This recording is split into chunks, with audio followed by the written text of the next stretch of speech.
Hi, I'm Herne, author of Fires of the Dead, which is out today on September 20th, and this is daily writing advice.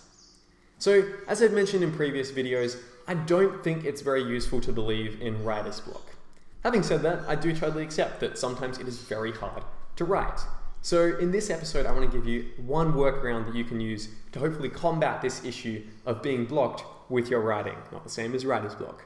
So this solution is to consider it from another angle. So if you are having difficulty actually getting the words down on the page, maybe think about other things that you can do to help you get those words down on the page at a later stage.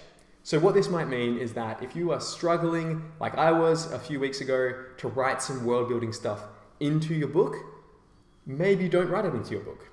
Maybe write a newspaper article that occurs in the fictional world of your story, if you're writing fantasy.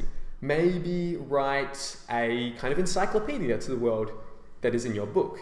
And then by liberating yourself from thinking that what you're writing is going to be presented to readers at some stage, hopefully that will give you the courage to actually get the words down on paper. And then once you've gotten them down on paper, once you've fooled yourself into thinking that no one will see them, you can betray yourself and take the best parts from what you've written and put it into your actual story, which is the exact approach I did, not for Fires of the Dead, which is the book that's kind of on my mind at the moment because it's launching today, but for Masks of Steel, getting all my books confused. I was struggling to do some world building for the second draft of that. So what I did is I just wrote down the world building in a separate document and then decided to steal some of that stuff and put it into the actual book.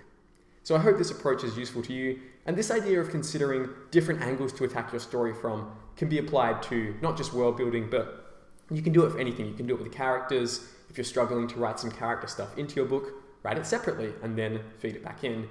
If you're struggling with the plot, just pretend you're telling a story as a bedtime story to someone else, and then you can steal the best parts of that and plug it back into your actual story. So that's our episode. Hope you have enjoyed it. And if you have enjoyed these episodes and you would love to see some of the stuff that I've actually written and see if I live up to all of the rules, quote unquote, not rules, the guidelines that I set out in these episodes, then you can check out Fires of the Dead, which is my very first fantasy novella. It comes out today on September 20th if you're watching this as the episode goes live or listening as the episode goes live. And if you enjoy fantasy books, you will really enjoy this novella. So, go and write extraordinary stories. I'll see you next time.